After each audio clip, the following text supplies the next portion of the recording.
Many in the Norman area are still without power. There are broken and collapsed trees everywhere on campus, and yet early voting turnout in the state isn't slowing down. This is OU Nightly.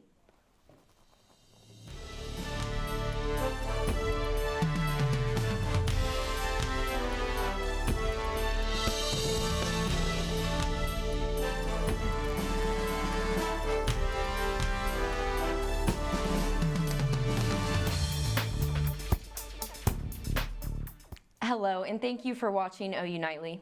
I'm Chloe Sparks. And I'm Kayla Davis. Tonight we begin with the power outages around Norman. Many students are still without power after this ice storm this past week. And OU Nightly's Lindsey Gibbs is live off Jenkins with more. Lindsey.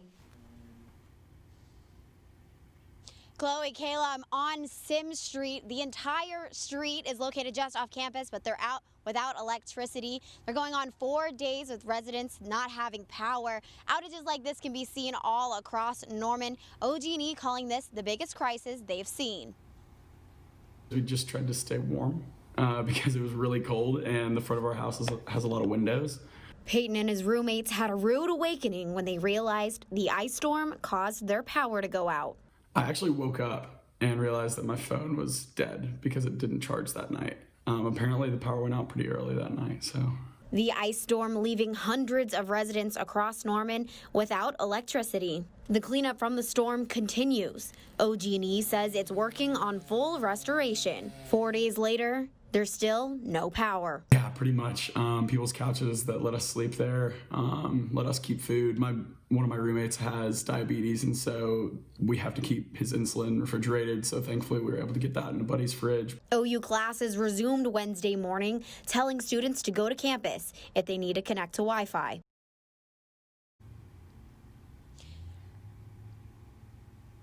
I spoke with one of Peyton's roommates who says that an on-campus dorm, Kate, is charging students per night to stay there in the warmth and shower. He also says that he can't afford to pay for every single meal due to the lack of electricity. Reporting live from Sim Street, Lindsey Gibbs, OU Nightly.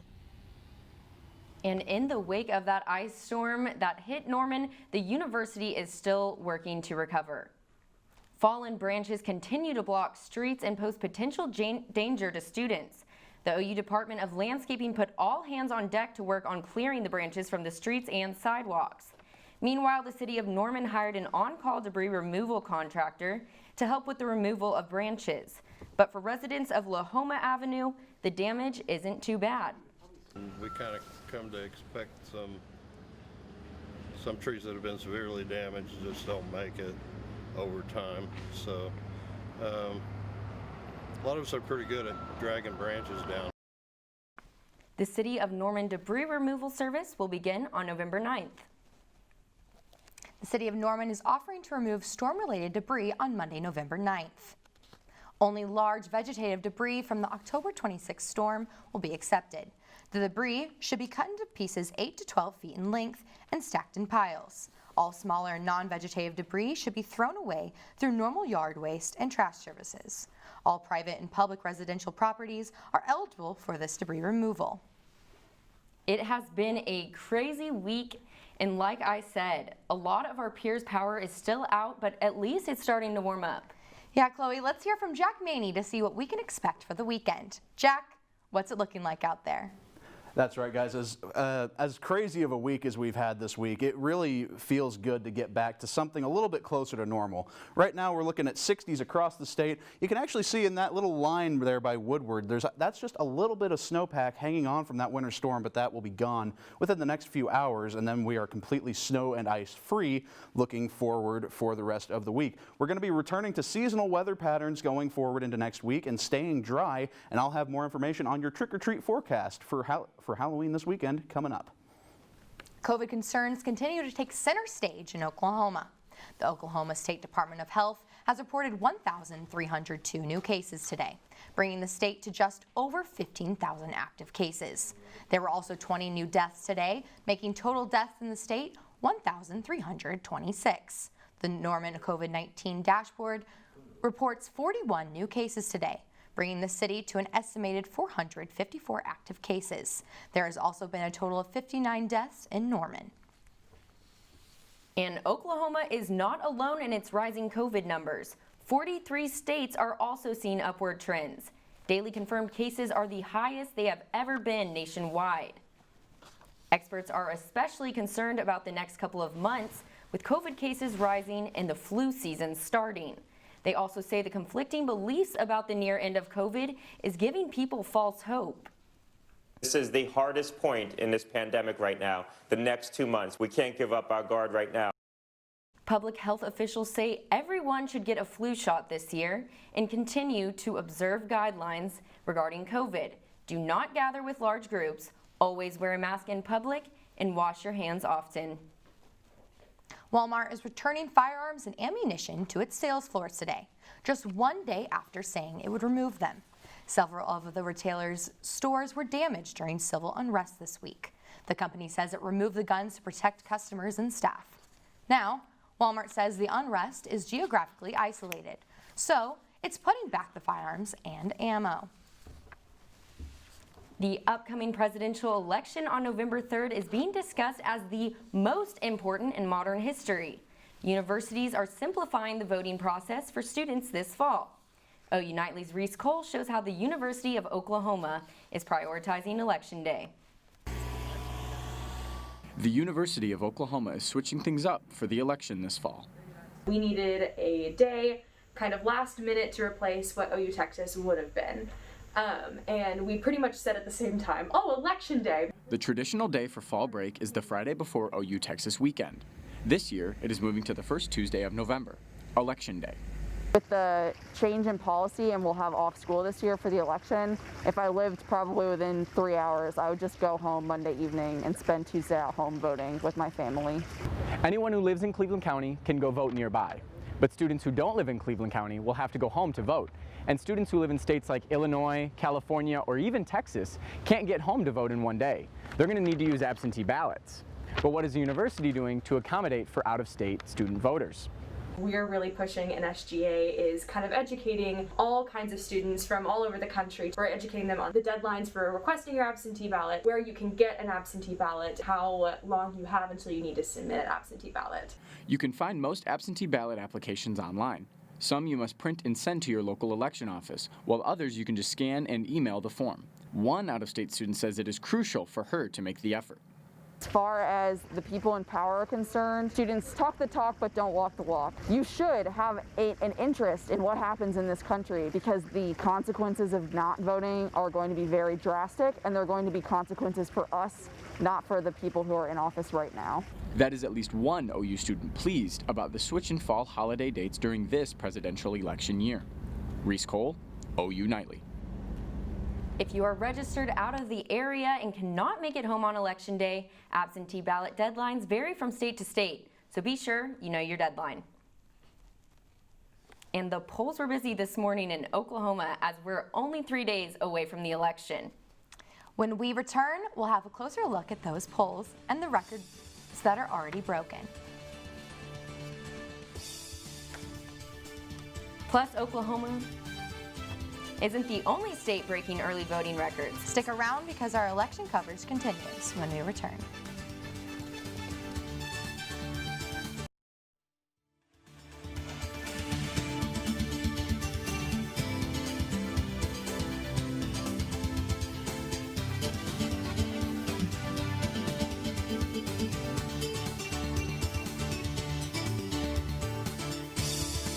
Early voting is underway in Oklahoma, and the results are already record-breaking. This is the scene outside the Cleveland County Election Board, here in Norman. Voters have said they waited at least an hour to cast their ballots, and in some cases, up to 3 hours. The State Election Board releases an update on mail-in and early voting numbers every day at noon and 5 p.m. As of noon today, over 260,000 early votes were received. In 2016, all early voting numbers totaled just over 250,000. And another state is seeing record turnout for early voting. Haley Weger has a look at the numbers coming in from Texas and the rest of today's headlines from around the world. Haley? Thanks, Chloe. The number of early voters in Texas now surpasses the total number of turnout from the 2016 general election. Today is the last day of early voting in the Lone Star State. Over the past 3 weeks, more than 9 million ballots were cast. Governor Greg Abbott extended early voting by a week due to the pandemic. Registered voters in Texas jumped 12% since 2016 to almost 1.9 million people. And there may be trouble on Election Day in Pennsylvania. In one county, authorities received 10,000 complaints about requested ballots not being delivered. Postal officials say they are not aware of any issues and that something must have occurred between the post office and the sorting facility in Pittsburgh. Butler County has approximately 150,000 registered voters. In an important swing state like Pennsylvania, obviously every ballot, every complaint will be investigated.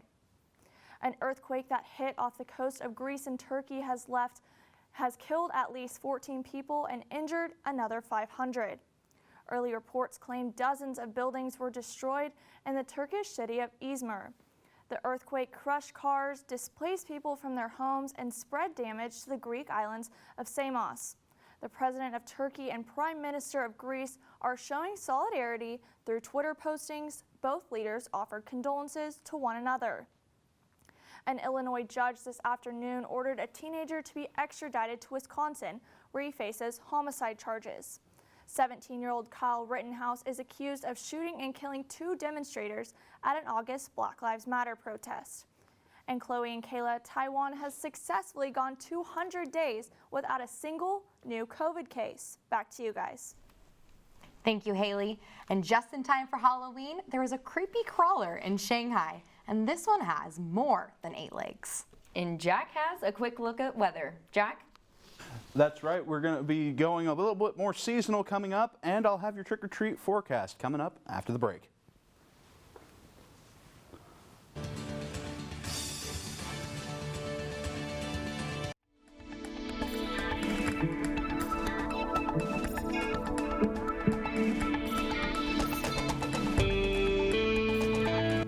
Welcome back to OU Nightly, and right now we're looking down from space at what's left of the snow and ice that fell from our winter storm throughout this week. You can see these white patches out here in Texas and New Mexico. That is snowpack. It's clinging to the ground still, even though temperatures are soaring up into the 60s over today, and that stuff will be gone by tomorrow sometime.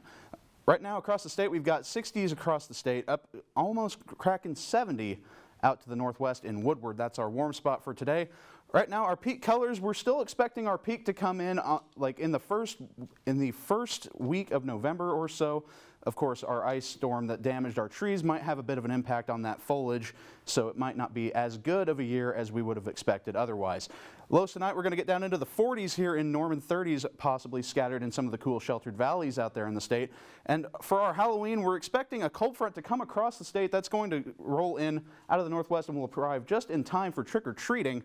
Winds will shift to the northwest and bring slightly cooler temperatures, but this front will pass dry. There is no chance of rain with this front, and we're not really going to cool down all that much as a result. So, going forward into our trick-or-treat forecast, it's going to be very pleasant, 59 degrees at 6 p.m., 54 by 8, and dropping down into the upper 40s by 10 o'clock when it's all said and done. Winds shift just around to the northwest as a result of that cold front.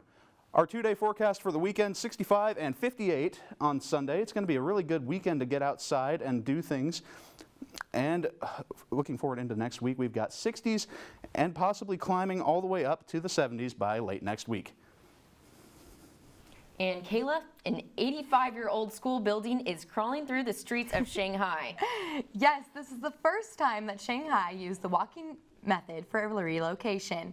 Engineers attached almost 200 robot legs to the 8,000-ton school. One small step for a building, one giant step for technological evolution. Yes, and stick with us because sports is next.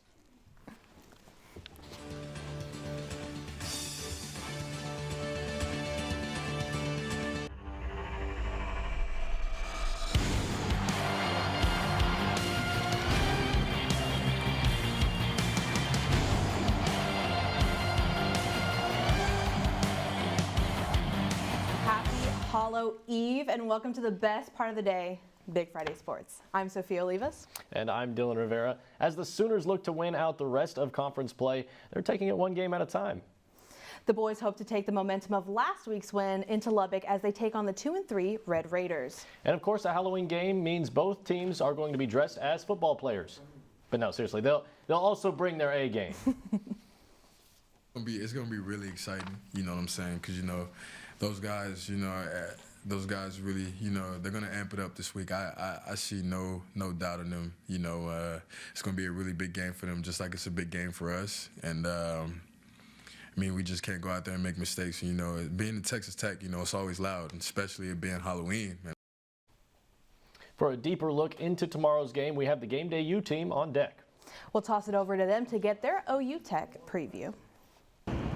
Thanks, team. We are not in Lubbock, Texas. As a matter of fact, we are just a stone's throw away from Owen Field. But nonetheless, I'm going to give you a quick look at Oklahoma's matchup tomorrow night, 6 p.m. on Halloween night against Texas Tech. Parker Finn alongside Shannon Earhart and Caroline Grace as the Sooners head out to West Texas. Caroline, what's your final word? What's going to be most crucial for the Sooners tomorrow?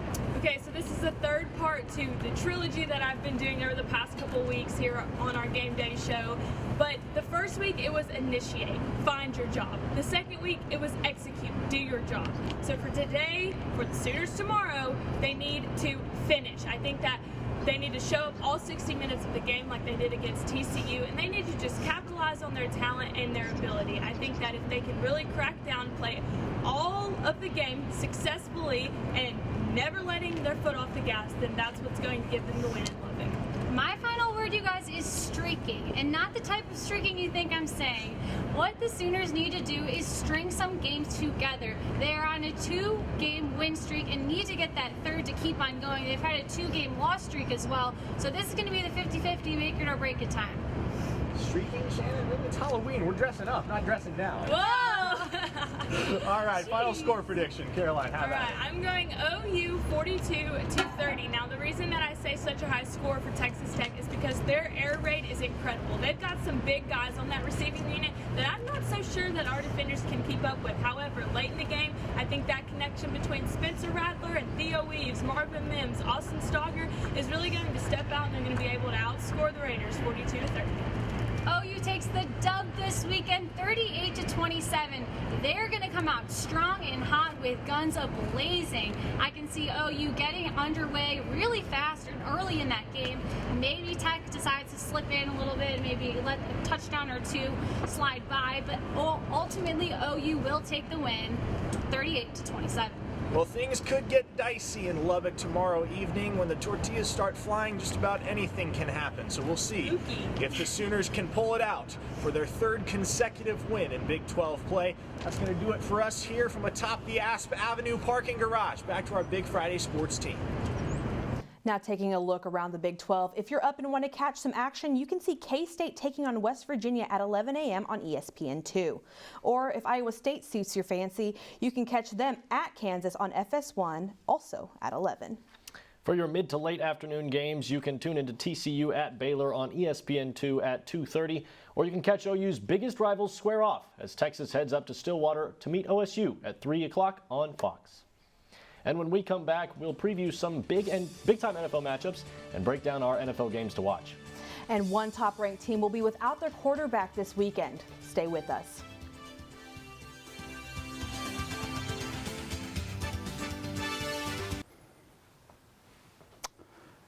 And welcome back to OU Nightly. Oh, goodness. I'm getting off Mr. Bones' wild ride. So we're going to be looking at a pretty good forecast for game day out in Lubbock. OU versus Texas Tech. We're going to be staying dry and fairly warm about kickoff, but we'll start to cool down through the evening. 61 by halftime and into the upper 50s by the end of the game. Back to you guys at the desk. Thank you, Jack. Biggest story emerging from the college football world today. Clemson quarterback Trevor Lawrence announced he contracted the coronavirus.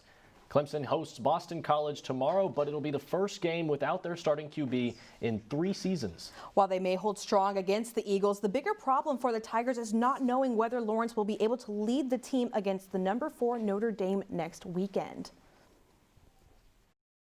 like 9 days, 10 days? When did the test come back? When is he going to be able to test out of this protocol? When is he going to be able to return to the lineup? I look at Boston College, Notre Dame, and Florida State, and I think that even if Trevor Lawrence does not play in those, I think Clemson is a winner in all of those 3 games. But if he is cleared and able to play, and this is just my judgment on it, certainly not having not talked to Dabo about it, but I can't envision a scenario in which Trevor Lawrence is cleared to play and he wouldn't start the game. I think they'll put him out there and let him work his way into it. Hitting the halfway point of NFL play, we've got our eyes on some notable matchups. Now, Dylan, I have my game to watch, but I need to know which one are you looking out for? Okay, all right. I'm going to go all the way up to the northwest corner of the United States, and I'm taking the Niners and the Seahawks. Last 2 times the NFC West rivals met, they split the series 1-1, with the Seahawks winning 27-24 and the 49ers winning 26-21, respectively. Not to mention San Fran was my NFC Super Bowl pick last year, and Seattle is my NFC Super Bowl pick this year. Okay. Well, I don't want to be too eager, but I think Pittsburgh might be making their run for Super Bowl number 7. My game to watch this week is the AFC North Classic rivalry between the 6-0 Steelers and the 5-1 Ravens. Being the only undefeated team left in the league, the Steelers are going to be challenged on defense by their rivals, but I think Big Ben has those weapons on the offense to really punish those birds. All right, let me set a scene for you, okay? It's a windy day. You're out at the golf course watching some of the best in the world. You're eating Doritos, and life's great. But then your hat goes flying off your head and onto the fairway.